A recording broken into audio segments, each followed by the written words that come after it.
अंजनशलाकया चक्षुरुन्मिलितं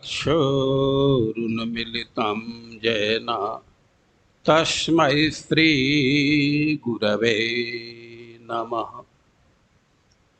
हे कृष्ण करुणा सिंधु दीनबंधो जगत्पते गोपेश गोपिका कांत राधाकांत नमस्तुते।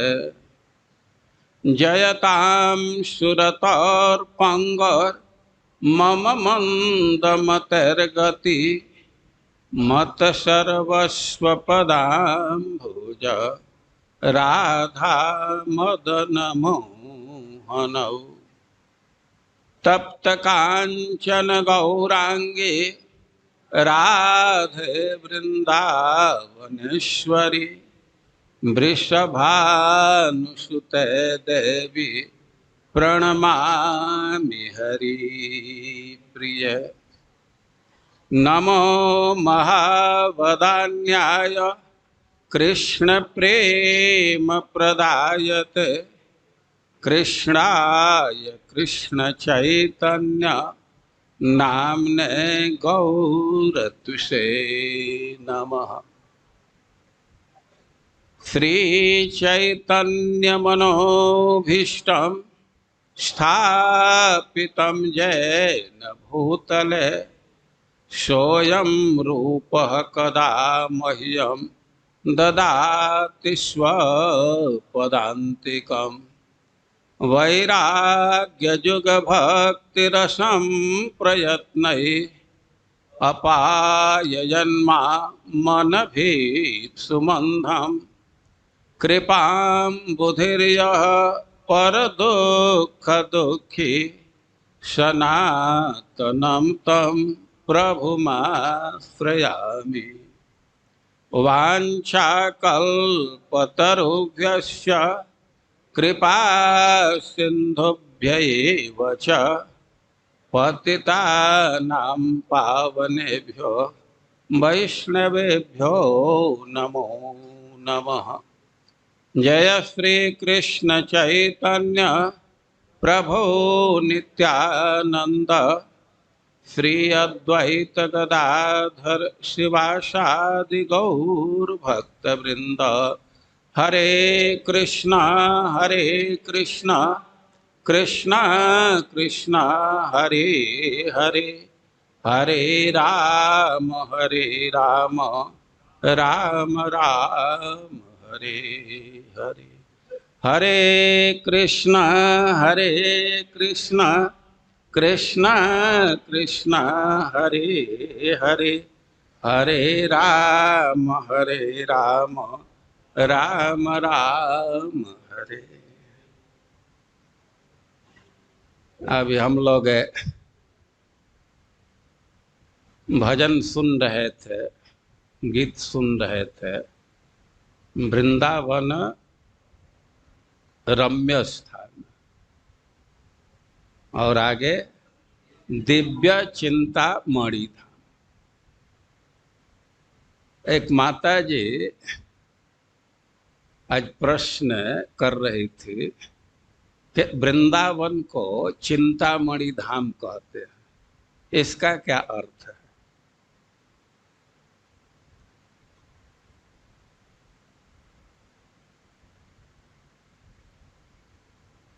अब कितना अर्थ है जानना चाहती है माता जी, तो हमें नहीं पता है। आप ब्रह्म संहिता पढ़ते हैं तो चिंतामणि प्रकर सद्मसु कल्प वृक्ष लक्षावृतेषु सुरभि रभि पालयन्त।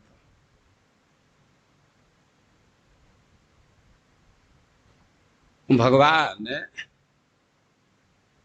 सुरभि पालयन्त, गायों का पालन करते हैं। उनको मैं नमस्कार करना, उनका मैं भजन कर रहा। वो कहाँ गाय चराते हैं? वृंदावन में। वृंदावन का वर्णन कर रहे हैं, चिंतामणि प्रकर सद्मसु। वृंदावन में जो सद्म है, भवन है, तो वह चिंतामणि प्रकर मतलब समूह, चिंतामणि से बना हुआ है। वे चिंतामणि क्या है? चिंतामणि एक पत्थर है, लेकिन पत्थर में बहुत अंतर होता है। एक साधारण पत्थर लीजिए और संगमरमर लीजिए, दोनों के दाम में अंतर हो जाता है। दोनों पत्थर ही है। उस पर ग्रेनाइट लीजिए तो शायद और थोड़ा दाम बढ़ जाता है। और हीरा भी एक पत्थर ही है, आप उसको खरीदिए तो कितना दाम लगेगा? तो पत्थर संगमरमर नीचे लगा देते हैं। वो हीरा लगाना हो तो बहुत कठिन काम हो जाएगा ना। तो हीरा, अब ये जो पत्थर हैं उनका मणि का दर्जा हो जाता है। तो मणि का बहुत कीमत होता है। ऐसा लिखा गया है कि मणि मंत्र औषधि देखने में तो छोटा हो सकता है, साइज उसका छोटा हो सकता है, लेकिन उसका महत्व तो बहुत होता है। हम लोग तो बहुत मणि को देखे ही नहीं है। हीरा का थोड़ा सा टुकड़ा, उसी का कितना कीमत होता है। अब वैदुर्ज मणि है, स्यमंतक मणि है, और वैसे ही चिंतामणि है। मनुष्य समाज में यह दुर्लभ है, नहीं प्राप्त होता है। लेकिन गोलोक में वो उसी पत्थर का घर बना हुआ है। तो एक तो जिस चीज की बहुलता रहती है तो उसके नाम पर भी उसका नाम रख दिया जाता है। झारखंड में एक सिटी है, तो उसके आसपास बहुत कोयला का खदान है। कोयला को तो कोल सिटी कहते हैं, ऐसा सुने हैं ना? कोल सिटी कह देते हैं। एक शहर है जो खास रंग के बिल्डिंग है, अधिकांश बिल्डिंग उसी रंग में, तो पिंक सिटी कह देते हैं। तो चिंतामणि की बहुलता है तो चिंतामणि धाम कह देते हैं।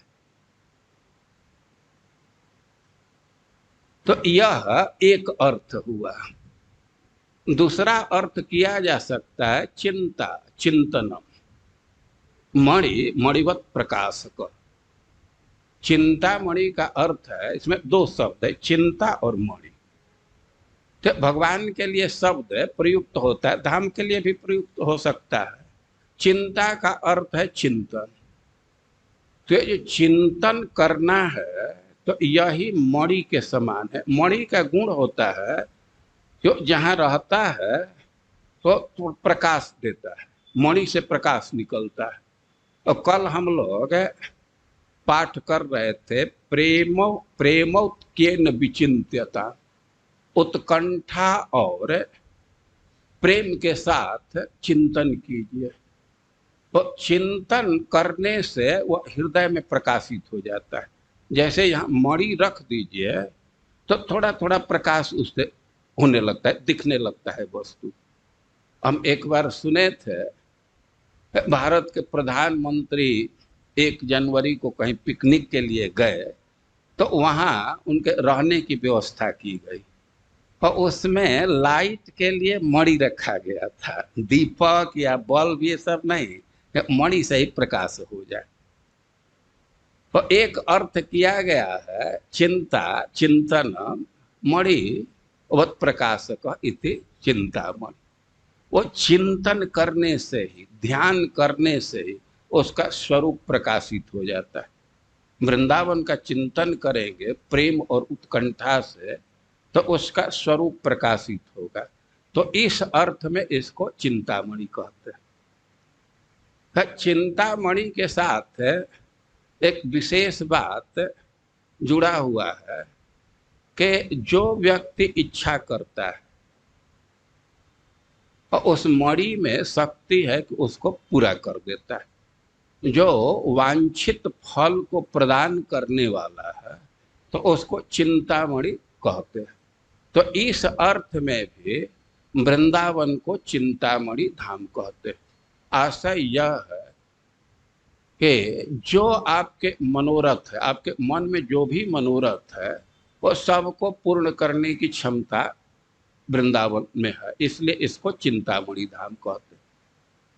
ऐसा पद्म पुराण में श्लोक आया है, जहाँ को भक्ति रसामृत सिंधु में उद्धृत किया गया है कि कामिनम त्रिवर्गदा, त्रिवर्गदा कामिनम, जिसको अर्थ धर्म और सुविधा की इच्छा है, भोग की इच्छा है, और उसको प्रदान करता है।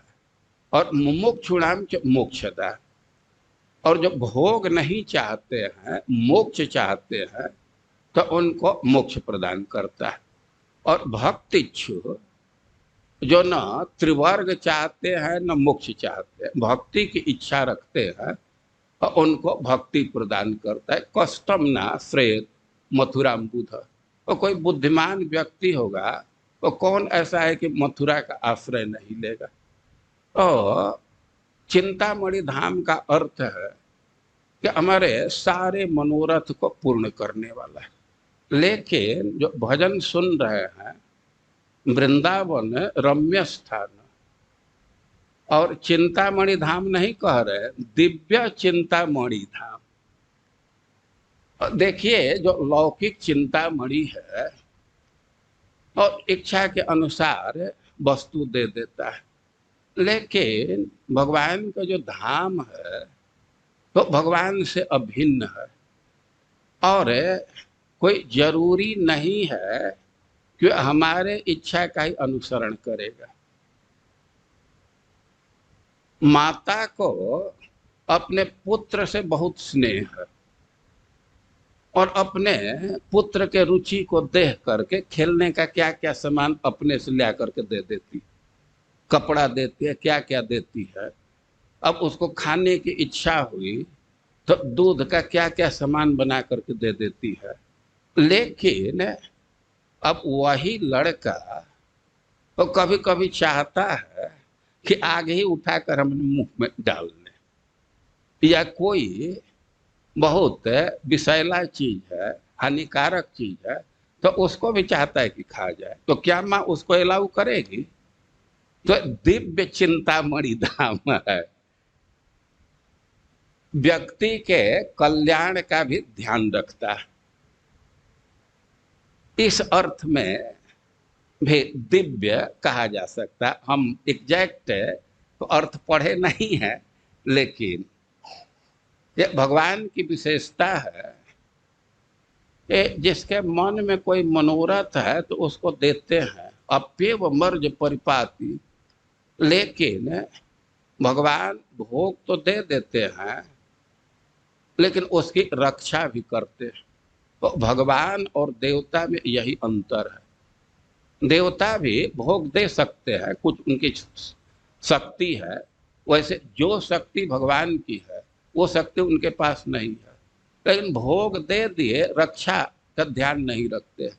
लेकिन भगवान की विशेषता है कि भोग प्रदान करते हैं तो गाय के समान अपने बछड़े के रक्षा का भी ध्यान रखते हैं। गाय अपने बछड़े को दूध भी पिलाती है और उसके रक्षा का भी ध्यान रखती है। कितनी सीधी सीधी गाय है, एकदम सीधी है, उनको जहाँ सहलाइए कोई प्रतिकार नहीं करती है। और वैसे गायों को देखा गया है कि जब नया नया बच्चा देती है, कोई नजदीक गया तो मारने के लिए दौड़ जाती है। तो वास्तव में उसमें हिंसा की प्रवृत्ति नहीं है, अपने बच्चे के स्नेह के उद्रेक में वो प्रवृत्ति आ जाती। उसको भय है कि हमारे बच्चे का कोई क्षति न कर दे, और इसलिए वो लपक जाती है, सिंग चला देती है। तो जैसे गाय अपने बच्चे को दूध भी पिलाती है और उसके रक्षा का भी ध्यान रखती है, तो उसी तरह वृंदावन वो इच्छित वस्तु को प्रदान करता है, लेकिन साधक के भक्ति भी सुरक्षित रहे इसका भी ध्यान रखता है। इसमें क्षमता है, कोई भी वस्तु चाहिए ये प्रदान करेगा। इस अर्थ में भी चिंतामणि कहते, चिंतामणि धाम। या और भी कुछ अर्थ हो सकता है, तो हमें बहुत जानकारी नहीं है। और एक दूसरा प्रश्न था कि वृंदावन का परिक्रमा क्यों करते हैं?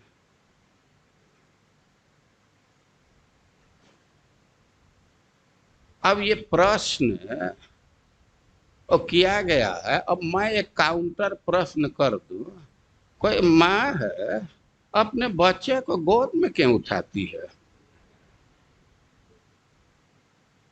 गोद में उठाने का कोई फिलॉसफी है? उसका स्नेह है, गोद में उठा लेती है। दूसरे लोग भी अब बच्चे को गोद में उठा लेते हैं, ये स्नेह है। तो एक तो उत्तर है कि वृंदावन के प्रेम के चलते व्यक्ति वृंदावन का परिक्रमा करता है। क्या दूसरी बात है कि भक्ति रसामृत सिंधु में ऐसा लिखा गया है कि भक्ति के अनेक अंग हैं, लेकिन मुख्य रूप से 64 अंग का विवरण दिया गया है कि बहुत प्रैक्टिकल है, इसको किया जा सकता है। ये साधन करने से भाव भक्ति की प्राप्ति हो जाएगी। तो उन साधनों में एक साधन है परिक्रमा करना। ये परिक्रमा करना एक साधना है। जैसे कीर्तन करते हैं, आरती करते हैं, वैसे ही परिक्रमा करना एक साधना है। और भक्ति के विषय में कुछ कुछ गौड़ फल दिया गया है, वो केवल आकर्षित करने के लिए। मुख्य फल तो वो स्नेह बस आदमी करता है, भगवान की भक्ति करनी ही चाहिए इसलिए करता है। भक्ति के विषय में कोई प्रश्न करे कि क्यों करना चाहिए, तो उससे प्रश्न कीजिए कि सांस क्यों लेना चाहिए। पर सांस नहीं लोगे तो मुर्दा माने जाओगे ना। तो उसी तरह जो भक्ति नहीं कर रहा है, तो भले ही सांस ले रहा, वो मरा हुआ ही व्यक्ति है। और जैसे जीवन में सांस लेना आवश्यक है, वैसे ही भक्ति करना आवश्यक है। और भक्ति का एक अंग है परिक्रमा करना। लेकिन अब भक्ति के कुछ गौड़ फल भी दिए जाते हैं। तो ऐसा लिखा गया है कि विष्णु प्रदक्षिणी कुर्वन् यतस्ता वर्तते पुनः तदेवा वर्तनम तस्य पुनरा वर्तते पुनर्ना वर्तते भवे। कोई विष्णु मंदिर है, भगवान उनमें स्थापित हैं, और उनके परिक्रमा करके और वहीं आ गया। परिक्रमा का यही मतलब है, जहाँ से प्रारंभ करते हैं वहाँ आ जाते हैं। तो घूमते हैं, आवर्तन होता है, कई एक बार करते हैं। तो जो परिक्रमा कर रहा है, तो बस उसका यही घूमना अंतिम है। अब वो जन्म मृत्यु के चक्कर में नहीं घूमेगा। अभी तो हम लोग किस किस योनि में घूम रहे हैं, और परिक्रमा भगवान की कर रहा है। तो जो गर्भ में योनि में घूमने का कार्य है वह समाप्त हो जाता है, जो बाध्यता है वो समाप्त हो जाती है। और चतुर्बारम भ्रमिभिस्तु जगत सर्वम चराचरम, 4 बार कोई भगवान की प्रदक्षिणा कर लिया तो जगत सर्वम चराचरम क्रांतम भवति। और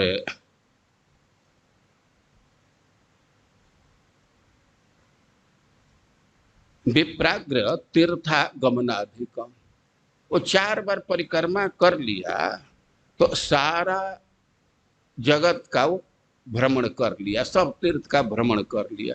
और एक सेंस में तीर्थ भ्रमण से भी अधिक महत्व परिक्रमा का। तो जो परिक्रमा भक्ति दी गई है और उसका आचरण किया जाता है। रोज मंदिर में प्रभुपाद जी के साथ परिक्रमा करते हैं। और श्रील प्रभुपाद जी लिखते हैं कि गोस्वामी लोग गोवर्धन की परिक्रमा करते थे। और वही लिखते हैं कि भक्तों को वृंदावन का भी परिक्रमा करना चाहिए। One should also circumambulate whole Vrindavan area. और देखिए, सामान्य रूप से ये परिक्रमा ये आदर का सूचक है। जैसे हम आप हाथ उठा देते हैं या सिर झुका लिए, किसी का आदर करते हैं, हाथ उठा दिए तो आदर हुआ। तो उसी प्रकार किसी की परिक्रमा करना, उसको आदर प्रदान करना है।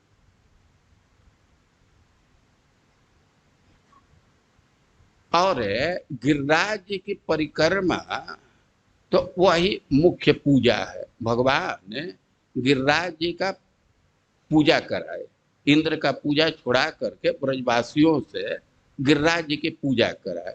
तो वे पूजा में वो क्या कराए? ब्राह्मणों को भोजन कराए, गिरिराज जी को भोग कराए और गिरिराज जी का परिक्रमा कराए। तो गिरिराज के पूजा है उनका परिक्रमा करना। और ये आदर करना है। मंदिर में परिक्रमा करते हैं तो कृष्ण बलराम का सत्कार कर रहे हैं, राधा श्याम सुंदर का सत्कार कर रहे हैं। और वृंदावन का परिक्रमा कर लिए तो कृष्ण बलराम, राधा रमण, राधा दामोदर, राधा श्याम सुंदर, 5000 टेम्पुल है ना, 5000 से अधिक, सबका सत्कार कर लिए, सबका सत्कार हो गया, सबका सम्मान हो गया। और महानुभावों का ऐसा विचार है कई एक संतों का कि जब हमसे कोई भक्ति में अपराध हो जाता है तो अपराध का फल होता है कि अब चित्त विक्षिप्त होने लगता है, भजन में मन नहीं लगता। तो अपराध मार्जन के कई एक पद्धति है और उसमें एक पद्धति है परिक्रमा करना।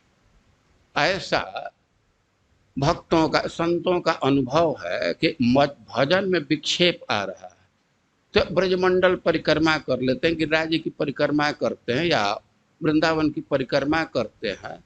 खास करके ब्रजमंडल परिक्रमा करने से तो मन फिर भक्ति में रमने लगता है, तो अपराध मार्जन होता है।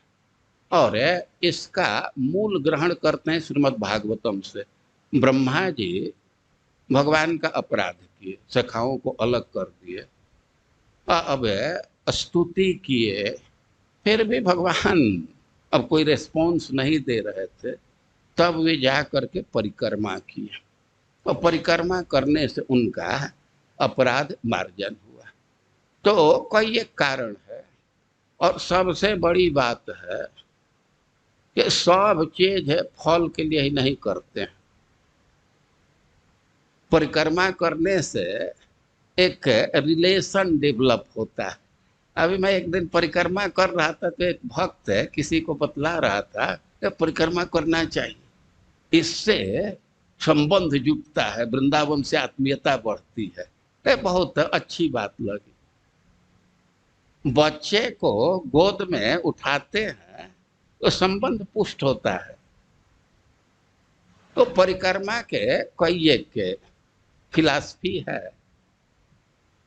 और प्रभुपाद जी लिखे हैं कि परिक्रमा करना चाहिए, लेकिन अब परिक्रमा करके 2 दिन रेस्ट नहीं करना चाहिए।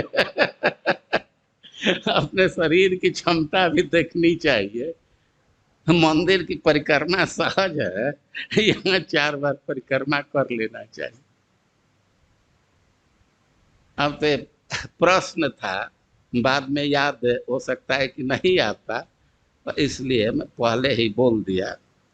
अब हम लोग अपने आज के विषय पर चलेंगे, लेकिन एक चीज मैं पहले ही कह देना चाहूँगा कि देखिए, ये जो हम लोगों का सत्र है से मूलतः ब्रह्मचारी क्लास से उत्पन्न हुआ है।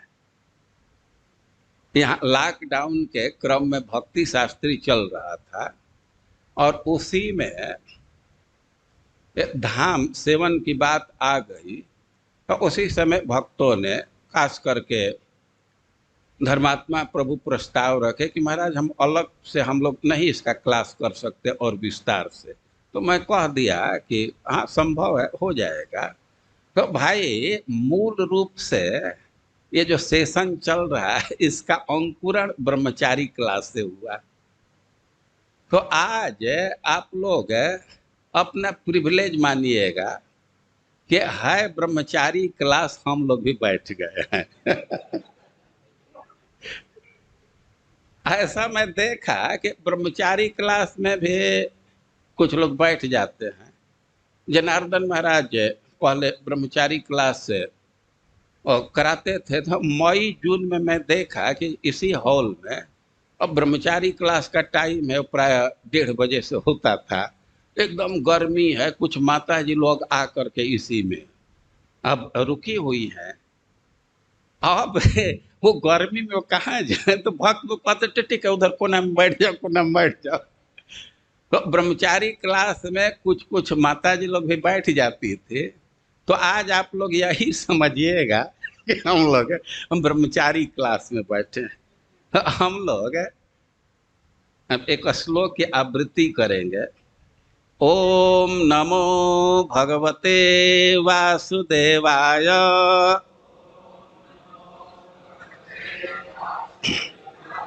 ओम नमो भगवते वासुदेवाय।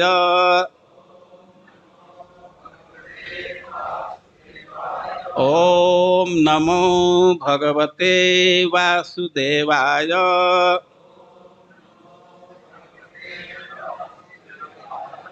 त्यक्त्वा संगम दूरतः स्त्री पिशाच्याः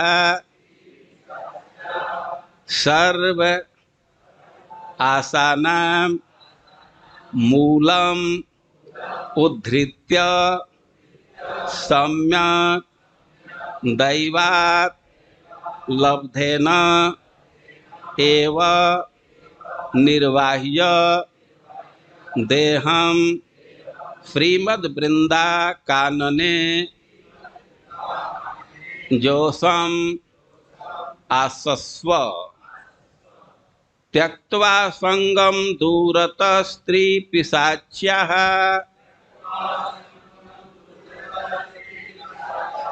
सर्वासानां मूलमुद्धृत्य सम्यक् दैवा लब्धे नैव निर्वाह्य देहम श्रीमद्वृंदा कानने जो समास्व।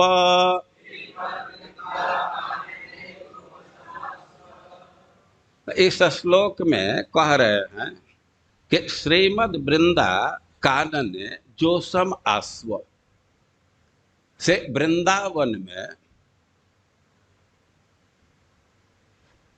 आस्वादन करते हुए निवास करो।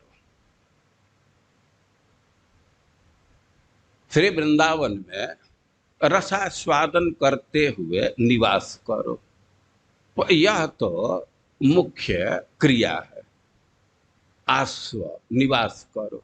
लेकिन इसके साथ कुछ कुछ गौड़ क्रिया है या पूर्वकालिक क्रिया है, तो उसको बतला रहे हैं। तो पहली बात कह रहे हैं कि संगम त्यक्त्वा दूरतः स्त्री पिशाच्या, स्त्री रूप पिशाचनी का दूर से ही आसक्ति छोड़कर, और सर्वासाना मूलम उद्धृत्य सम्यक, और सभी प्रकार के आशा के जड़ को खूब अच्छा से उखाड़ करके,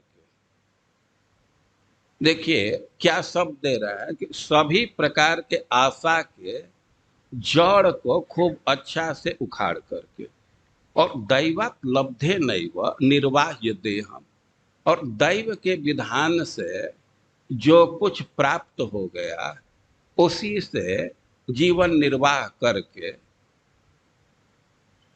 शरीर का परिवहन, शरीर की रक्षा करके, और खूब रस का अनुभूति करते हुए वृंदावन का आस्वादन करो। तो कितना कार्य करने को कह रहे हैं पहले तो वृंदावन का आस्वादन करो और देह का निर्वाह बस उतने साधन से कर लो जो दैव के विधान से प्राप्त हो जाए। और कोई भी मन में आशा है, अपेक्षा है, कामना है, तो उसको छोड़ने की बात नहीं करे, उसके मूल को खूब अच्छा से उखाड़ फेंको। और स्त्री पिशाची की आसक्ति दूर से ही त्याग दो। अब एक बहुत भारी प्रश्न खड़ा हो जाएगा कि भाई स्त्री को पिशाची क्यों कह रहे हैं। देखिए, स्त्री को गाली देने के लिए पिशाची नहीं कह रहे। ये पिशाची क्यों कह रहे हैं हम समग्र रूप से तो कारण नहीं बतला सकते, लेकिन एक चीज पर विचार कीजिए कि लोक में प्रसिद्धि है कि जब किसी पिशाच का आवेश हो जाता है तो वह व्यक्ति कुछ भोजन करता है लेकिन उसका शरीर छीण देखता है। तो ऐसे गांवों में हम सुने कि लोग कहते हैं कि अरे इसके शरीर में लग नहीं रहा है, वो सब पिशाच सूख जा रहा है। अब शहर के लोग जानते हैं कि नहीं, गांवों में ये बात प्रचलित है, अरे इस पर जो पिशाच है ना वो सब खा जा रहा है, इसके शरीर में कहाँ लग रहा है। तो भोजन कर रहा है लेकिन शरीर पुष्ट नहीं हो रहा है। उसका कारण क्या है कि पिशाच है। जो भोजन का रस है उसको पिशाच बाधित कर रहा है, वो पुष्ट नहीं हो रहा है। तो यही सिद्धांत भक्ति के क्षेत्र में लागू होता है। भक्ति का अर्थ क्या है? ये भावना को विकसित करते हैं, भावना को गाढ़ करते हैं। लेकिन अब किसी स्त्री में आसक्ति हो गई तो भावना का धारा उधर बहने लगता है, तो कृष्ण के तरफ पूर्ण रूप से नहीं आएगा। और इस अर्थ में पिशाची कह रहे हैं। और स्त्री के विषय में कह रहे हैं, आपके हाथ में पन्ना है, देख सकते हैं, प्रज्वालयति समस्तम देहम कामाग्निना प्रमोहयति दृष्टैव च नवतरुणी कुतस्तरी स्वार्थ सिद्धि प्रत्याशा। कह रहे हैं कि नवतरुणी जो युवती स्त्री है तो दृष्टिया एव, दृष्टि से ही, केवल दृष्टि से ही प्रज्वालती समस्त देहम कामाग्निना, काम के अग्नि से पूरे शरीर को प्रज्वलित कर देती है और मोहयति, और मोहित कर देती है। तो कुतस्तर ही स्वार्थ सिद्धि प्रत्याशा। अब शरीर काम से व्याकुल है और चित्त बिल्कुल भ्रमित हो गया, मोहित हो गया, तो कैसे इस स्थिति में हम अपने स्वार्थ के, अपने लक्ष्य की आशा कर सकते हैं? हमारा चित्त तो डाइवर्ट हो गया। और इसलिए कह रहे हैं कि स्त्री के संग से दूर होकर के, अभी संग का क्या अर्थ है? दो अर्थ है, आसक्ति ने अटैचमेंट और सानिध्य एसोसिएशन। संग दो अर्थ में ले सकते हैं, अटैचमेंट के अर्थ में और एसोसिएशन के अर्थ में। तो अच्छा होगा कि दोनों का त्याग कर दे। कम से कम जो विरक्त है, ब्रह्मचारी सन्यासी है, तो उनको तो दोनों का त्याग करना चाहिए। जो गृहस्थ हैं, वानप्रस्थी हैं, तो एसोसिएशन का त्याग न भी करें तो अटैचमेंट का तो त्याग करना ही होगा। अटैचमेंट का वह अवसर नहीं है। तो कह रहे हैं कि तरुणी तनु बिड भांडम, ये पेपर में गलत छपा है, विभांडम नहीं है, बिड भांडम। बिट मतलब मौल, तरुणी तनु बिट भांडम हृदय विदुषामपि मादयति। ये जो तरुणी का युवती का शरीर है, तो शरीर है क्या? यह मौल का मटका है। इस शरीर में सब मौल गंदा चीज भरा हुआ है, कवर केवल अच्छा कर दिया गया। तो बिट भांडम यह है मौल का मटका, लेकिन विदुषामपि मादयति, लेकिन इसका प्रभाव होता है कि विद्वान व्यक्ति को भी उन्मत्त कर देती है। तो अच्छा होगा कि तत्श्रवण दर्शनाद्य रहित कैसे वो मादकता प्रदान कर देती है, उसको मतवाला कर देती है। तो तत्श्रवण दर्शनाद्य, उसके विषय में सुनने से और उसके दर्शन से, उसको देखने से। तो इसी से सलाह दे रहे हैं कि तद रहित, मतलब स्त्री के श्रवण, स्त्री के विषय में सुनने से और उसको देखने से रहित हो करके वृंदावनम ध्यायस्व, वृंदावन का ध्यान करो। यदि स्त्री में आसक्ति है और वृंदावन का ध्यान नहीं होगा, ध्यान के लिए बैठेंगे भी, जब के लिए बैठेंगे भी, तो ध्यान उधर चला जाएगा। और इसलिए सेफ यही है कि संगम दूरतः त्यागत्वा, वो दूर से ही आसक्ति का त्याग कर देना चाहिए, संग का त्याग कर देना चाहिए।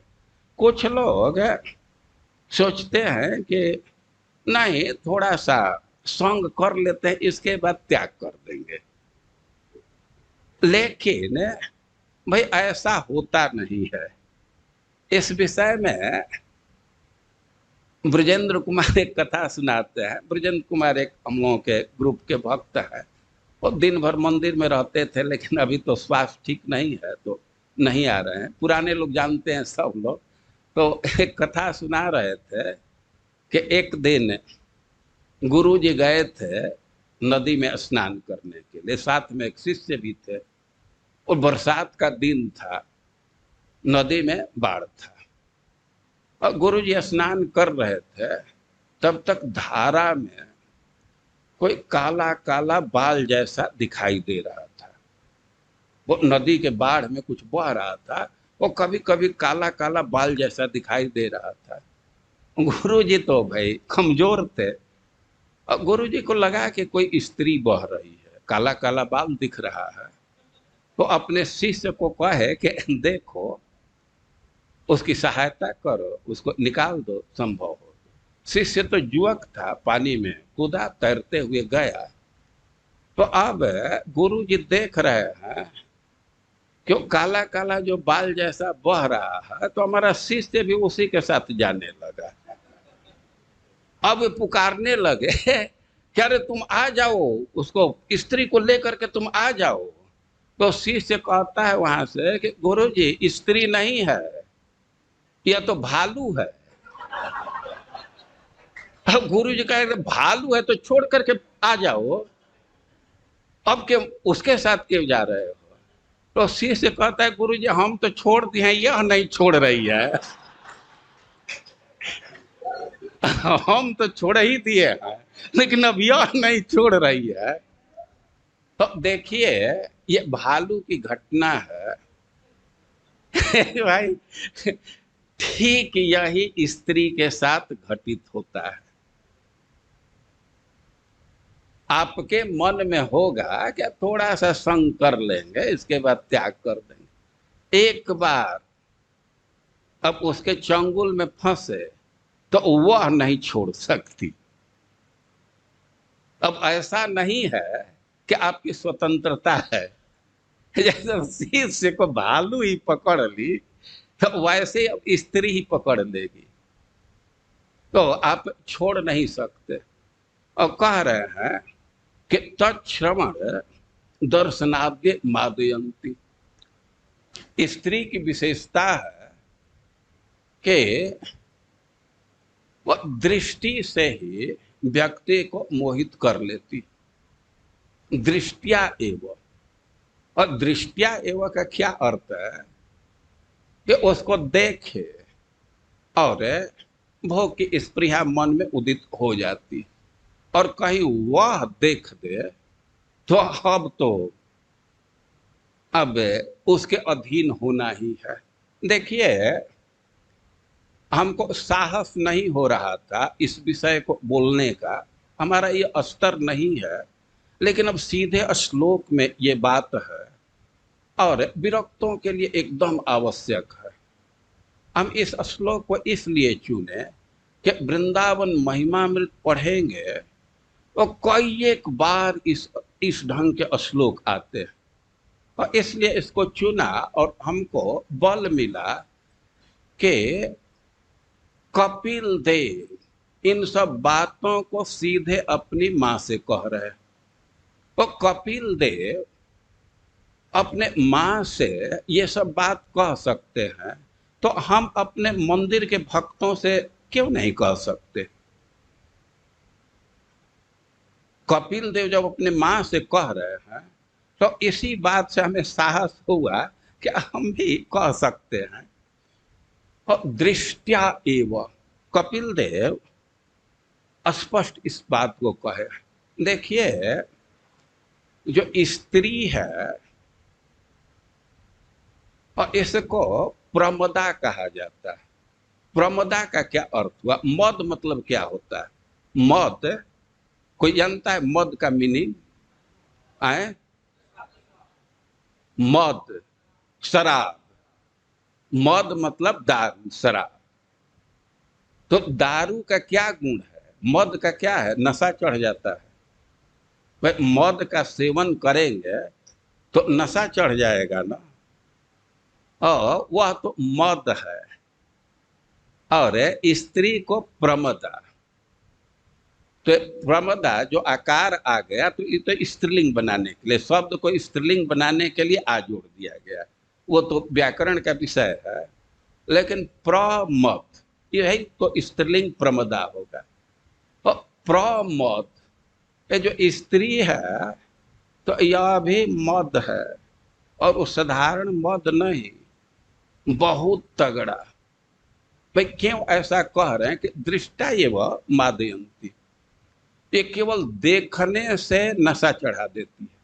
शराब को देखने से नशा नहीं चढ़ेगा।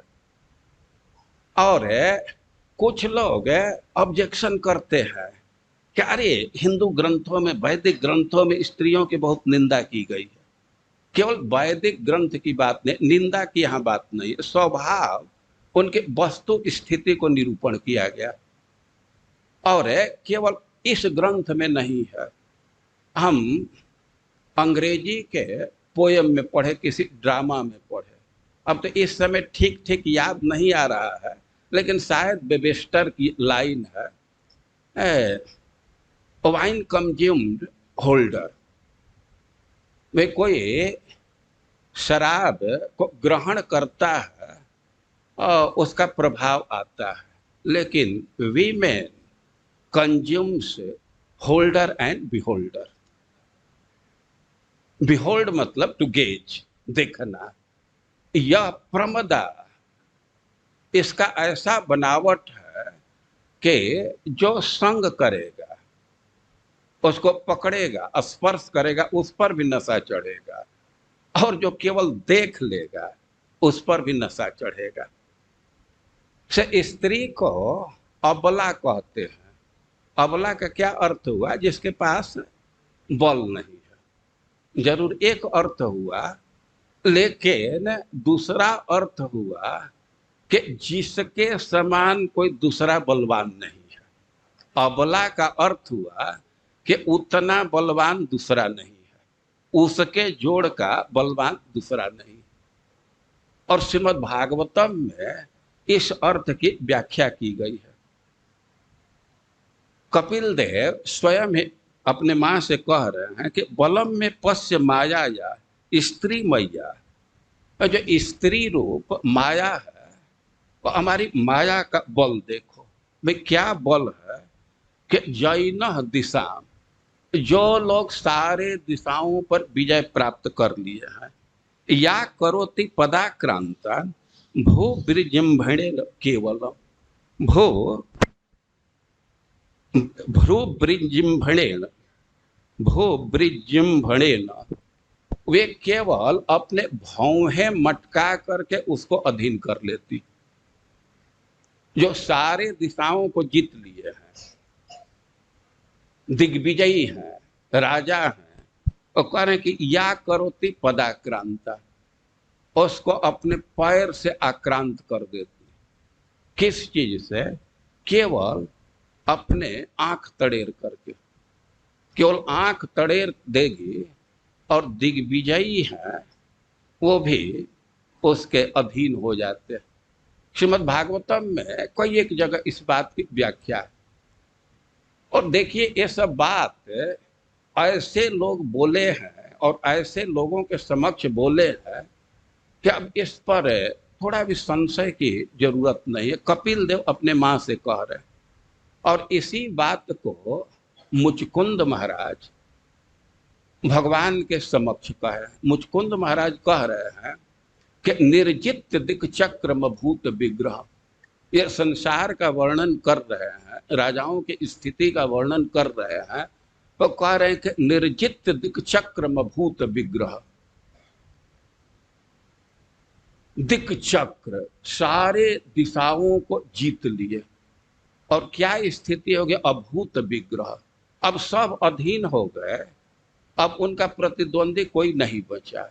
या एक अर्थ यह होगा कि इतना उनका प्रभाव है कि अभूत विग्रह, लड़ाई नहीं करना पड़ा, युद्ध नहीं करना पड़ा, उनके प्रताप से, उनके प्रभाव से दूसरे राजा उनकी अधीनता स्वीकार कर लिए। निर्जित दिक् चक्रम भूत विग्रहम बरासनस्त समराज वंदित, अब तो चक्रवर्ती सम्राट हो गया और श्रेष्ठ आसन पर विराजमान है, और समराज वंदित, पहले जो उसके प्रतिद्वंदी थे तो अब तो अधीनता स्वीकार कर लिए हैं, तो भेंट ला करके अर्पित करते हैं, वंदना करते हैं। तो यह राजा की स्थिति है। लेकिन स एव गृहेषु मैथुन्य सुखेषु जोषिता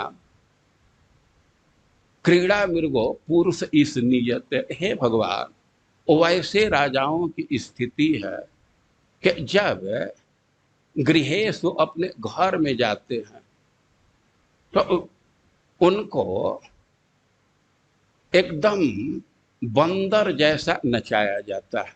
और भाई प्रश्न होगा कि जब बंदर जैसा नचाया जाता है तो घर में जाते ही क्यों? तो मैथुन्य सुखेषु, मैथुन का सुख लेने के लिए। और समराज वंदित, तो दूसरे राजा लोग आकर के वंदना करते हैं, और वही अपने घर में गया मैथुन्य सुखेषु, तो जोषिता पुरुष इस क्रीड़ा मृगो नियते, तो जोषिता बहुवचन में बोल रहे हैं। वो राजा की प्रवृत्ति होती है, अपने पत्नी के अतिरिक्त दासियों पे भी आसक्त रहता है, तो पत्नी तो उसको नचाती है, दासियां भी नचाती हैं। वो कपिल देव कह रहे हैं कि बलम में पश्य माया स्त्री मैया जैनो दिशा, ये स्त्री रूप माया है मेरी, इसका बल देखो कि सब दिशाओं को जो जीते हैं वो या करोति पदाक्रांत, उनको पद से आक्रांत करती है। चलो विश्वनाथ चक्रवर्ती पाद लिखते हैं कि जब वो दिग्विजय करता है तो अब तो बहुत दिन तक स्त्री से दूर रहा, दिग्विजय में समय लगता है ना, तो स्त्री उसको डांटती है लौटने पर कि तुम क्यों दिग्विजय के लिए गया था, दिग्विजय तुम कर रहे हो तो इसका यही उद्देश्य है ना कि दूसरे देश के स्त्रियों का भोग करोगे, तो दूसरे स्त्रियों का भोग करने के लिए तुम दिग्विजय करने गया। तो वो हाथ जोड़ता है कि ना ना ऐसा नहीं है, उसके पैर पर गिरता है, और पैर पर भले ही वो गिरे, उस स्थिति में भी अब वो बल्कि पैर चला देती है तो पदाक्रांत हो गया। वो आंख तड़ेरती है तो पैर पर गिर जाता है, पैर झटक देता है, झटक देती है, वो पदाक्रांत हो जाता है। तो यह स्त्री का शक्ति है। तो अबला एक अर्थ में होता है कि उस जिसके समान बलशाली कोई नहीं है। तो कह रहे हैं कि यह शक्ति है, इसलिए संगम त्यक्त्वा दूरतः स्त्री पिशाच्या, स्त्री पिशाची का संग दूर से ही त्याग कर देना चाहिए। पिशाची इस अर्थ में कि अब उसके आसक्ति हो गया तो हमारा सब चीज सूख जाता है। इस विषय में हम नारद जी के घटना का या भगवान के साथ उनकी वार्ता है उसको प्रस्तुत करना चाहता हूँ। थोड़ा समय लगेगा, हम अति संक्षेप करके कहने का प्रयास कर रहे हैं कि एक बार की घटना है कि नारद जी हिमालय में भ्रमण कर रहे थे। वो तो घूमते रहते हैं, बीड़ा बजा करके कीर्तन करते रहते हैं, पर एक दिन हिमालय में गए और बहुत सुंदर जगह दिखाई दिया। बहुत समीप सुरसरी सुहावनी, वो सुंदर गुफा था और नजदीक में ही गंगा जी बह रही थी। आश्रम परम पुनीत सुहावा, देख देव रसी मन अति भावा। वो बहुत ही सुंदर आश्रम था। नारद जी को वह जगह बहुत पसंद पड़ा और निरख शैल सर विपिन विभागा, भय रमापति पद अनुरागा। अब प्रकृति के दृश्य को देख करके प्रकृति के सृष्टि करने वाले प्रकृति के स्वामी भगवान के चरणों में उनका अनुराग बढ़ गया और सुमिरत हरहि साप गति बाधी। अब भगवान की भक्ति करने लगे और नारद जी पर तो साप है कि एक जगह स्थिर नहीं रहते हैं, लेकिन अब इतना उनको सुख मिला, भजन में इतना मन रम गया कि साप भी बाधित हो गया और सब सहज विमल मन लागी समाधि। उनका मन तो स्वाभाविक ही शुद्ध है, एकदम वे समाधि में स्थित हो गए। अब वे समाधि में स्थित हुए, अब इंद्र को चिंता हुई कि ये घूमने वाला आदमी काहे को समाधि में लग गया। ये हो सकता है कि अब हमारे पद पर कुछ दावा बोल सकता। तो तुरंत कामदेव को बुलाए और बहुत सम्मान किए और कहे कि भाई देख, एक हमारा काम कर, जाकर के साधु का समाधि भंग कर। और कामदेव आया और उसकी जो भी सेना है, अप्सराएं, बसंत, वो सब लेकर के पहुंचा और सब अपना कल छल दिखाया, लेकिन नारद जी पर कोई प्रभाव नहीं पड़ा। नारद जी तो एकदम समाधि में स्थित थे, अब कोई प्रभाव नहीं पड़ा। सब अपना कौशल दिखाया, बल लगाया और उसको भय हो गया कि कहीं शिव जी जैसा साप न दे। तो वह जा करके नारद जी के चरणों में गिरा और उनसे क्षमा मांगने लगा। और नारद जी कहे कि ना ना कोई बात नहीं, अब ठीक है, अब जाइए। और नारद जी तो सहज समाधि में लगे, भगवान में मन उनका रमा था, लेकिन इंद्र को लग रहा था कि हमारा पद चाहते। यह उदाहरण दिया गया है कि इंद्र की वही स्थिति है जैसे कोई कुत्ता है और सूखा हड्डी लेकर के जा रहा है। वे कुत्ते के स्वभाव में सूखा हड्डी चबाते हैं और रास्ते में कहीं सिंह दिख गया तो हड्डी लेकर के भागे कि कोई सिंह न छीन ले। अरे सूखे हड्डी को सिंह छीनेगा? और नारद जी तो स्वाभाविक ही भगवान के भक्ति में थे, मन रम गया था, लेकिन इंद्र को लग रहा था कि हमारे पद के लिए समाधि में। वो भेजा, कामदेव का कोई प्रभाव नहीं हुआ और जा करके वह इंद्र को सब रिपोर्ट कर दिया। जो हो, अब नारद जी और समाधि टूटने के बाद वो लोग जाकर के क्षमा मांगने लगे तो उनकी वृत्ति बाह्य हुई। तो वहां से फिर चले और चले तो शिव जी के पास गए और शिव जी से सब इतिहास प्रस्तुत किए कि कामदेव ऐसे ऐसे प्रभाव डाला, लेकिन हम पर कोई प्रभाव नहीं पड़ा, वो बिल्कुल विफल हो गया। और शिव जी और नारद जी से स्नेह करते हैं, बिल्कुल अपना समझ करके कहे कि देखिए भाई, हमसे तो ये सब घटना बतला दिए, लेकिन दूसरे से मत कहिएगा, खास करके भगवान से एकदम मत कहिएगा। यदि बात भी चल जाए फिर भी आप दुराव कर लीजिएगा। हम नारद जी को बड़ा अटपटा लगा अरे भगवान से नहीं कहेंगे तो किससे कहेंगे, वे तो सबसे प्रिय है। और नारद जी के मन में विचार आने लगा कि अब शिव जी को पसंद नहीं पड़ रहा, ये तो क्रोध कर दिए थे और शिव जी की बात वे माने नहीं। यद्यपि शिव जी बहुत आत्मीयता से कहे थे और शिव जी की बात वे माने नहीं, ब्रह्मा जी के पास गए, सब कहे।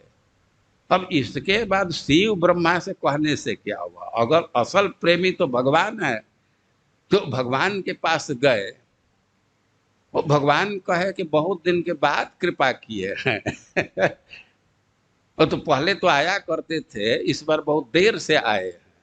तो अब सब घटना बतलाने लगे कि देर का कारण यह समाधि में लग गया था और सब घटना बतलाए। और भगवान कहे कि हाँ, जो भक्ति में है तो उससे कहा कोई क्या बिगाड़ सकता है, अरे जिसके रक्षक भगवान है तो उसका कोई क्या बिगाड़ सकता है। वो शिव जी नारद जी भी कहे, उनके मन में अभिमान था, लेकिन भगवान कहे तो हाँ, सब आपकी दया से ऐसा हुआ, तो चले गए। लेकिन अब भगवान के मन में विचार आया कि ये तो हमारा भक्त है और इसमें अभिमान उदित हो रहा है, ये तो भक्त है, तो अभी ये अभिमान का पौधा अभी उग रहा है, तभी इसको उखाड़ करके फेंक देना चाहिए, नहीं तो ये तो बड़ा वृक्ष हो जाएगा तो बड़ी समस्या खड़ा कर सकता है। तो भगवान सोचे कि किसी तरह इसको फेंक देना चाहिए, एक जो पौधा अभिमान का उग रहा है इसी को उखाड़ करके फेंक देंगे। और भगवान अपने माया को प्रेरित किए और नारद जी तो चले गए कीर्तन करते हुए और भगवान ने अपने माया से 7 योजन 100 योजन का एक बड़ा नगर तैयार कर दिया। वहां एक राजा थे, उनके एक लड़की थी, अब उसके विवाह का अवसर आया था, विवाह की तैयारी चल रही थी, स्वयंवर रचा गया था। और नारद जी वे बाहर से देखे कि बड़ा शहर को सजाया गया है, तो कौतुक बस ये भी वहां चले गए। और जब वहां गए तो राजा बहुत सम्मान किया, अब एक साधु आ गया है तो खूब सम्मान किए। स्वाभाविक है, साधुओं में श्रद्धा होती है। और अपने लड़की को लाए जिसका विवाह होना था और कहे कि बाबा इसके थोड़ा लक्षण को बतलाइए, इसके भाग्य को बतलाइए। और नारद जी तो उसके लक्षण को देखे तो विचार कर लिए कि अरे जो इसका पति होगा वो तो अमर होगा, और कई एक लक्षण देख लिए। लेकिन अब उस लड़की को देखने में अब दृष्टि पड़ते ही उसके प्रति आकर्षण हो गया और नारद उसको खूब देखने लगे, अब ध्यान से देखने लगे। और जो जो उसका लक्षण था तो वास्तविक लक्षण को नहीं बतलाए, कुछ कुछ बात कह करके कि हाँ तुम्हारी लड़की बहुत सुलक्षणा है। अब वहां से चले गए, नारद जी का मन आकृष्ट हो गया, अब स्वयंवर है, इसके विवाह का अवसर है। और उनके मन में विचार आ गया कि ये हमारे साथ इसका विवाह हो, जब भी स्वयंवर है तो अब तो लड़की अच्छे रूप वालों का ही वर्ण करेगी। तो खुद अब फेर में पड़े गए कि अब कैसे इस लड़की को प्राप्त करें। तो भक्त हैं, सोचे कि अब तो समय नहीं है, अब योग तप करके अपना सुंदर रूप तो नहीं कर सकते, भाई सबसे सरल उपाय है कि भगवान से मांग लिया जाए अच्छा रूप। तो ध्यान में लगे, भगवान प्रकट हुए और कहे कि हम अपना रूप हमको दे दीजिए। भगवान को बहुत प्रिय है नारद जी और उनके मन में इच्छा हो रही है कि भगवान का रूप प्राप्त कर लें। किस लिए? एक लड़की से विवाह करने के लिए। लेकिन दिव्य चिंतामणि, अब भगवान ऐसे बेवकूफ नहीं है कि भक्त के मन में जो इच्छा आ रही उसी की पूर्ति कर दें। भगवान तो अब विचार करने लगे कि कैसे इसका अब मंगल होगा। तो भगवान कहे कि ठीक है। तो अब तो जब भगवान वचन दे दिए तो नारद जी तो बिल्कुल अस्वस्थ थे कि अब हमारा तो रूप बहुत सुंदर है। अब वो जा करके स्वयंवर में बैठ गए और भगवान उनको बहुत खराब रूप दिए थे। कुछ लोग कहते हैं कि और तो अपना रूप दे दिए, लेकिन मुख बंदर का दे दिए। अब उनका ऐसा खराब रूप था कि बैठ गए और लड़की आ रही थी तो वो तो सोच रहे थे कि अब तो भगवान का रूप है, बस आते आते हमको ही माला डालेगी। लेकिन लड़की उधर जा ही नहीं रही थी, तो उनको सोचा कि शायद दृष्टि नहीं पड़ रही है, तो अपना जगह बदल दिए। अब जगह बदले तो उधर नहीं जा रही थी। और भगवान एक कौतुकी है, भगवान भी उस स्वयंवर में उपस्थित हो गए और भगवान उपस्थित हुए, भगवान पर दृष्टि पड़ी लड़की की और जा करके जयमाला डाल दी। और शिव जी के जो दो गण थे वो कहे कि अरे इतना सुंदर रूप है, एक बार देख तो लीजिए। तो अब वहां क्या व्यवस्था थी, पानी में देखे, पानी में देखे तो एकदम बंदर का मुंह, रूप कुरूप है। अब तो बड़ा गुस्सा में हुए कि हमारे साथ ऐसा किया। और फिर वो शिव जी के गण थे, करके अरे एक बार फिर से देख लीजिए, क्या गुस्सा में कर रहे हैं, एक बार फिर देखिए। तो फिर देखे तो उनका वास्तविक रूप आ गया था।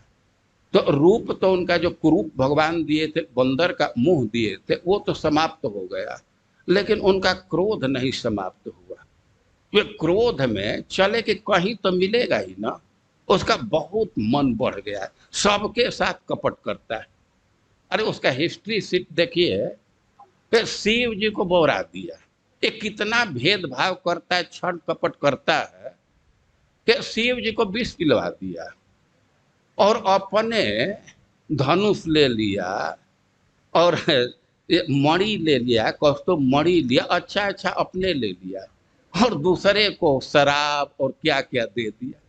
ये बहुत कपटी है और इस पर शासन करने वाला तो कोई है नहीं, एकदम मन माना करता है, जो इच्छा होती है वही कर देता है। लेकिन आज अच्छे जगह चैलेंज दे दिए और बहुत क्रोध में कहीं तो मिलेगा। तो वे रास्ते में विचार कर रहे थे कि या तो जा करके उसको साप दूंगा और नहीं तो उसके सामने आत्मदाह कर लूंगा, दो में से एक जरूर करूंगा। वे कुछ दूर गए तो भगवान दिख गए और भगवान के साथ लक्ष्मी जी भी थी और वह लड़की भी थी जिसे विवाह किए थे। अब तो नारद जी का क्रोध और बढ़ा और एकदम भगवान को साप दे ही दिए कि तुम, हम जिससे विवाह करना चाहते थे और उससे विवाह करने के लिए राजकुमार बन करके चला गया, राजा का लड़का बन करके, तो तुमको राजा का लड़का बनना पड़ेगा। और हमको बंदर का मुंह दे दिया, हरि का, तो बंदर ही तुम्हारी सहायता करेंगे। अब तो वो साप दे दिए। इसके बाद भगवान अपनी माया शक्ति को हटा लिए। अब तो नारद जी अपने स्वरूप में आ गए, भगवान से क्षमा याचना करने लगे। एंड भगवान कहा कि ना ना, इसमें कोई बात नहीं है, ये तो हमारी ही इच्छा थी, इसमें आपका कोई दोष नहीं है। तो अब नारद जी क्षमा मांगे, कहने लगे कि हमारा साप वापस हो जाए। लेकिन भगवान कहे कि ना ना, वापस करने की जरूरत नहीं है। और अब फिर वो लड़की वहां से हट गई, भगवान केवल थे, तो नारद जी कीर्तन किए और वापस चले आए। तो यह तो घटना हो गई। अब नारद जी तो विचरण करते ही रहते हैं। एक दिन देखे कि भगवान अकेले में बैठे हैं, सीता का हरण हो चुका था और दूर से ही देखे नारद जी कि भगवान वहां बैठे हुए। उनको लगा कि भगवान इस समय निश्चिंत है, एकदम खाली खाली हैं। तो वे भगवान के पास गए और कहने लगे कि सुनहु उदार सहज रघुनायक, सुंदर अगम सुगम वरदायक। कि आप तो बहुत उदार हैं, और सुंदर वर देने वाले हैं। देहु एक बर मांगहु स्वामी, यद्यपि जानत अंतर जामी। तो आप वर देते हैं और यद्यपि हमारे हृदय को आप जानते हैं, आप तो अंतर्जामी हैं, लेकिन हम आपसे एक वर चाहते हैं। जानहु मुनि तुम मोर स्वभाव, जन सन कबहु कि करहु दुराऊ। और भगवान कहने लगे कि आप तो जानते हैं कि हम भक्तों के साथ कभी दुराव नहीं कहते। कवन वस्तु अति प्रिय मोहि लागी, जो मुनिवर न सकहूं तुम मांगी। है कि कौन ऐसा पदार्थ है, कौन वस्तु है कि आप मांगने में संकोच कर रहे हैं। आप संकोच मत कीजिए। जन कहूँ कछु अतेय नहीं मोरे, अस विश्वास तजहु जनि भोरे। और भगवान कहने लगे कि एक चीज आप नोट कर लीजिए, यह विश्वास भूल करके भी मत छोड़िएगा। क्या विश्वास? जन कहूँ कछु अदेय नहीं मोरे। जो हमारे भक्त हैं तो उनके लिए हमको अदेय कुछ नहीं, ऐसा कुछ नहीं है जो हम उनको प्रदान न करें। यह विश्वास भूल करके भी अपने मन से मत हटाइएगा। और जब ऐसे भगवान आश्वासन दिए तो नारद उनसे प्रश्न किए कि हम जानना चाहते हैं कि हम विवाह करना चाहते थे तो आप क्यों उसमें अवरोध डाल दिए, हम यही जानना चाहते। तो अब भगवान बहुत विस्तार से उनको समझाने लगे, लेकिन अब हम उतने विस्तार में नहीं जाएंगे, दो चार बात कह रहे हैं। तो भगवान कहने लगे, सुन मुनि कह पुराण श्रुति संता, मोह विपिन कहूँ नारी बसंता। भगवान कहने लगे कि देखिए, हम आपके हित के लिए आपका विवाह नहीं होने दे।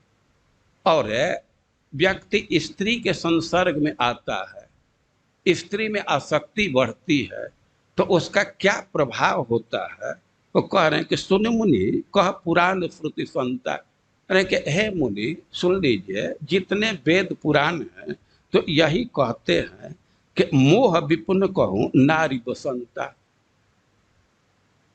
मोह रूप जो जंगल है तो स्त्री उसके लिए बसंत है। वे जंगल और बसंत में क्या संबंध है? जब बसंत ऋतु आ जाता है तो जंगल खूब प्रफुल्लित हो जाता है, वो हरा भरा हो जाता है, उसमें अभिवृद्धि हो जाती है। तो कह रहे हैं कि ये जो मोह रूप जंगल है तो उसके लिए नारी बसंत है। जप तप नेम जलाशय झारी, कि जप तप या और भी जो नियम है तो छोटे छोटे जलाशय जैसा है। और होय ग्रीष्म सो सही सब नारी, न ये जलाशय है, न जप तप व्रत, तो नारी ग्रीष्म ऋतु है। ग्रीष्म ऋतु और जलाशय में क्या संबंध है? वो सूख जाता है। तो मोह के लिए तो बसंत है, लेकिन जप तप ये जो नियम है उसके लिए तो ग्रीष्म ऋतु। और ऐसे विस्तार से नारद जी को समझाए तो नारद जी बात समझ गए, बहुत प्रसन्न हुए। तो हम केवल नारद जी की घटना इसलिए कहना चाहते हैं कि एक बात तो यह है कि भगवान भक्तों का हित करते हैं और स्त्री में आसक्ति का प्रभाव बतला रहे हैं कि सब नियम छूटने लगता है।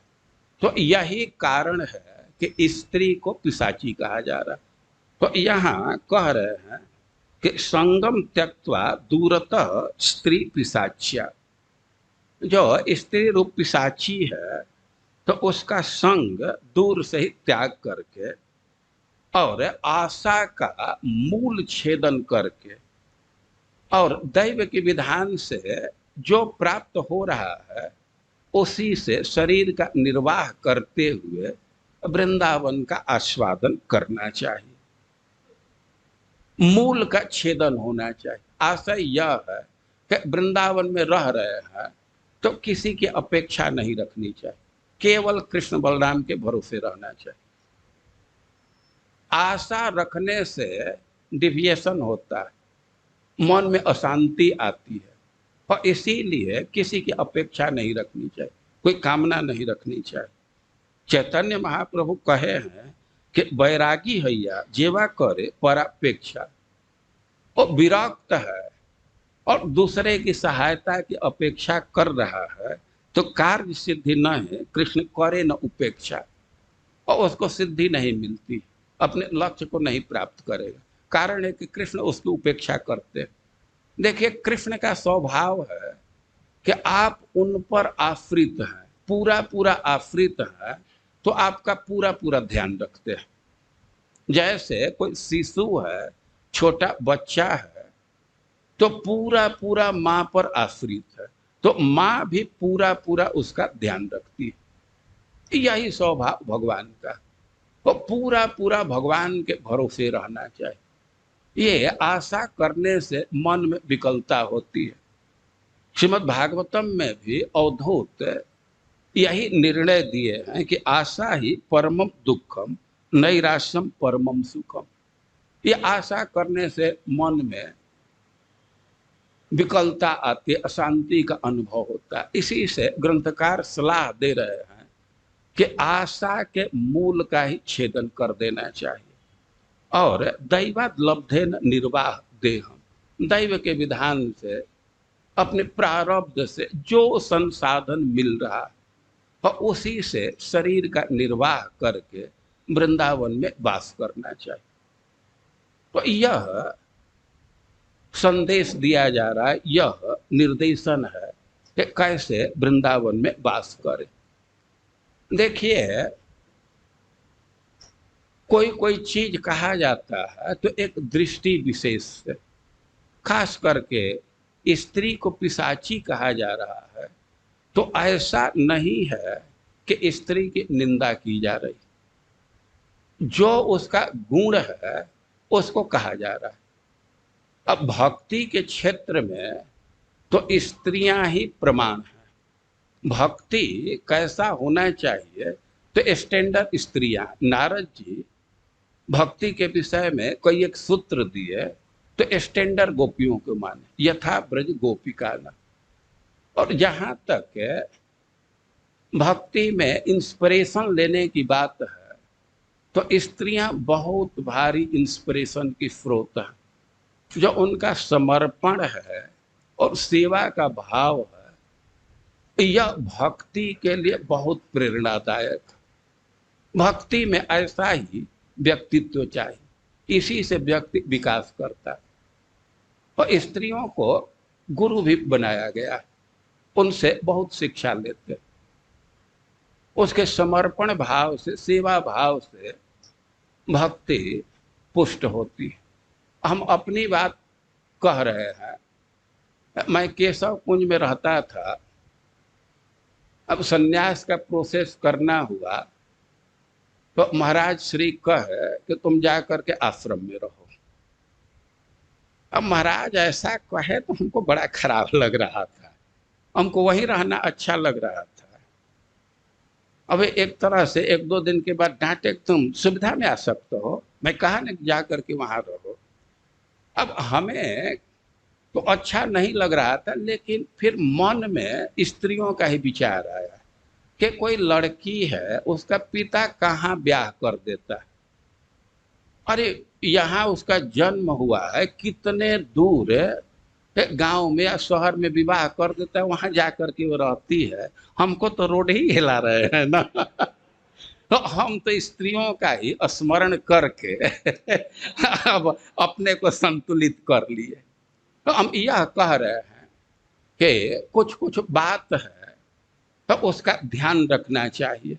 और इसी से एक श्लोक में एक सलाह दे रहे हैं, इस श्लोक को आप लोग थोड़ा पीछे से बोलिए, यद्यपि समय कम है। 5:73 आप साथ में बोलिए। यो व्याघ्रेरेव जोषिता विषमेव स्वादु अन्नमर्थम महा नर्थ प्रायम साधुलोकमिलनम् सर्वार्थ विभ्रंशवत् किंचिन्मात्र परे ग्रहं ग्रहमिव स्वात्मेन्द्रियं शत्रुवत् मन्येत प्रणयी हरौ सहि बसे साध्वत्र वृंदावने। समय बहुत टिप की बात सुनते हैं, मेडिकल टिप और क्या क्या टिप। तो यहाँ वृंदावन में कैसे अच्छा से रहेंगे तो इसके लिए कुछ टिप दे रहे हैं। तो क्या क्या, यो व्याघ्रिव जोषिता, जो स्त्री को बाघिन के समान देख रहा है, और विषमिव स्वादु अन्नम, और जो स्वादिष्ट अन्न है तो उसको विष के समान समझ रहा है, और अर्थम महान अनर्थ प्राय, और पैसा को सबसे बड़ा अनर्थ रूप देख रहा है, और असाधु लोक मिलनम सर्वार्थ विभ्रंशवत, और जो असाधु जन है तो उनके साथ जो मिलने की बात है तो ऐसा ही मानता है कि ये तो सर्वार्थ का नाश है, और किंचित मात्र परिग्रहम ग्रहमिव, और थोड़ा भी कोई परिग्रह है तो उसको बड़ा ग्रह मानता है। ग्रह से स्थिति बिगड़ने लगती तो परिग्रह को जो ग्रह मान रहा है, और आत्मेन्द्रियम शत्रुवत, और जो अपने इंद्रियों को ही सबसे बड़ा शत्रु मान रहा है और भगवान का प्रेमी है, तो वही व्यक्ति वृंदावन में खूब अच्छा से निवास करेगा। तो अच्छा से वृंदावन में निवास करने के लिए ये कोई एक आइटम है।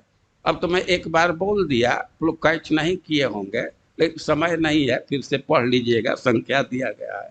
तो एक बार फिर से इस श्लोक को बोल दीजिए। यो व्याघ्रेरेव जोषिता विषमिव स्वाद्वन्नमर्थं नर्थ प्रायम साधुलोकमिलनम्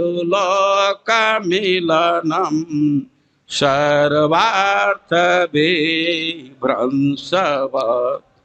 किंचिन्मात्र परिग्रहं ग्रहमिव स्वात्मेन्द्रियं शत्रुवत् मन्येत प्रणयु हरिं सहि बसे साध्वत्र वृंदावन।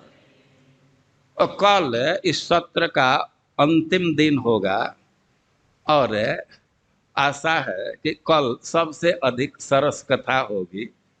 तो कल जरूर आप लोग आइए, और इसके बाद आप लोगों की रुचि होगी तो बाद में भी कभी ऐसे सत्र का आयोजन किया जा सकता है। हरे कृष्ण।